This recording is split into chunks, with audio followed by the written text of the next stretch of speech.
빅데이터 지도 세 번째 카테고리인 전출입을 한번 살펴보겠습니다. 전출입의 디폴트는 인구 전출입으로 되어 있습니다. 그러면 3년 기간 동안 들어오고 나간 것을 표기하는데 증가한 지역은 빨간색으로 표기가 되어 있고 그리고 감소되는 지역들은 파란색으로 표기가 되어 있습니다. 그럼 지도상에서 보시면 빨간색이 어디입니까? 경기, 충북, 세종, 충남 요 4개 지역만 인구가 증가하고 있고 나머지 지역들은 인구가 다 빠져나간다라고 해석하시면 됩니다. 그러면 이 빠져나가는 지역들이 경기도, 충북, 세종, 충남으로 다 모이는 건가요? 그래 보이겠죠? 그러면 우리가 전출입을 왜 보시나요? 전출입은 지역 간의 연관성 때문에 봅니다. 그래서 우리가 해당 지역의 수요 입주 물량이 적정 수요량보다 많나 적다를 봤을 때 적정하다 그러면 앞으로 향후 가격이 오를 것이라 생각이 들어서 우리가 보통 투자를 하죠.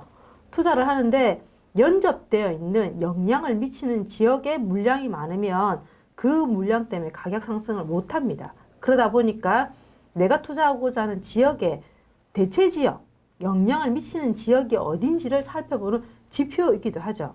그래서 전출입을 통해서 내가 투자하고 있는 지역의 대체 지역이 어딘지를 확인하는 지표입니다. 그러면 어떻게 확인을 하느냐? 지역을 하나 선택을 해 보겠습니다. 요즘 많이 들어가시는 우리 지역을 한번 볼까요? 어디를 볼까요? 수원시를 한번 보겠습니다. 수원시를 보는데 수원시 같은 경우는 어떻습니까? 인구가 줄어드는 지역인가요? 늘고 있는 지역인가요? 파란색이죠. 그러면 줄고 있는 지역이에요. 줄고 있는 지역인데 그러면 수원 사람들이 어디로 가는지를 누르게 되면 수원에서 들어오고 나간 것을 표기를 해줍니다. 3년 기간 동안 가장 많이 들어오는 지역은 경기도 화성입니다. 그리고 가장 많이 나가는 지역도 경기도 화성입니다. 근데 숫자를 한번 볼까요? 인구로 화성 사람들이 수원으로 많이 들어오는 사람은 31,242명이라는 거죠.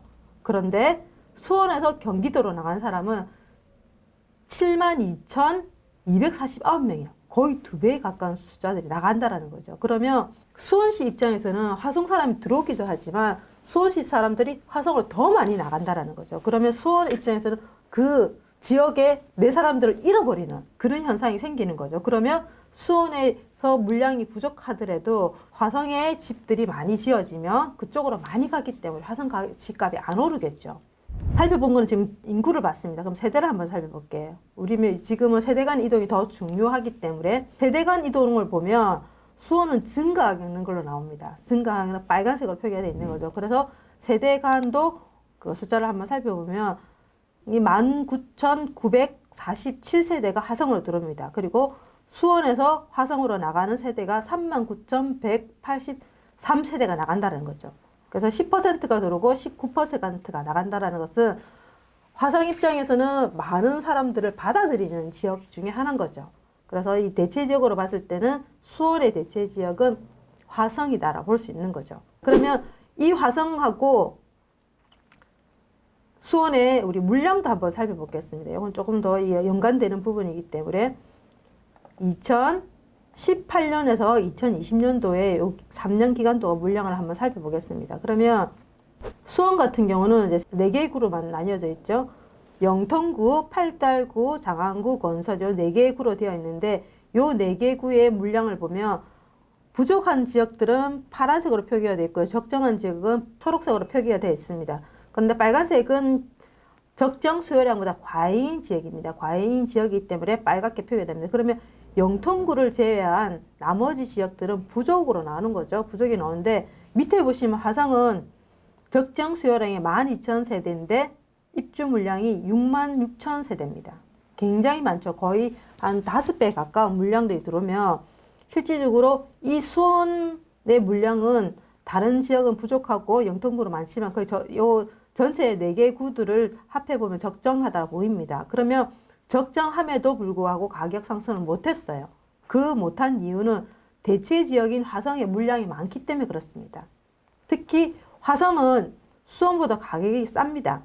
보시면 화성의 가격은 평당 993만 원인데 가까이 있는 건선을 보시면 1,036만 원입니다. 그럼 건선이 훨씬 비싸죠. 그러면 여기에 전세 가격도 한번 살펴보면 전세가 화성은 660만 원입니다. 건선은 746만 원입니다. 그러면 이 건선 사람들이 밀려서 새 아파트인 화성으로 올까요?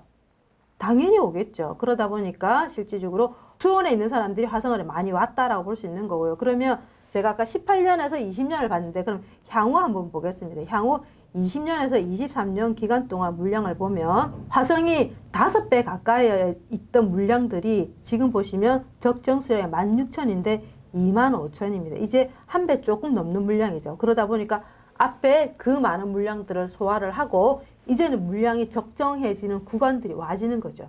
그러면 그 속에서 괜찮은 물건들은 벌써 화성에서도 가격을 상승을 했을 거고 수원 입장에서도 이제 더 이상 사람들이 가격이 사서 이동하는 사람들이 줄어들겠죠. 줄어들면 수원 같은 경우는 가격 상승을 할 수 있는 시발점이 되는 거죠.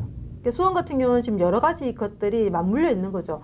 왜냐면 주변 인원 연접되어 있는 화성 물량 때문에 눌려서 가격이 상승하지도 못하는 데다가 교통망이 실질적으로 많은 호재들 내에서 가격도 상승하고 서울이 가격이 많이 오르다 보니까 밀려 나오는 그런 여러 가지 것들이 맞물려서 지금 수원이 굉장히 가격을 상승을 하고 있는데 그러면 전출입이라는 이 데이터를 통해서 우리가 그 지역의 대체 지역을 판단하는 중요한 지표이기 때문에 반드시 내가 해당 투자하는 지역의 수요 입주만 볼 것이 아니라 대체 지역의 수요 입주까지 판단하기 위해서 전출입으로 대체 지역을 판단할 수 있는 지표로 활용하시면 됩니다.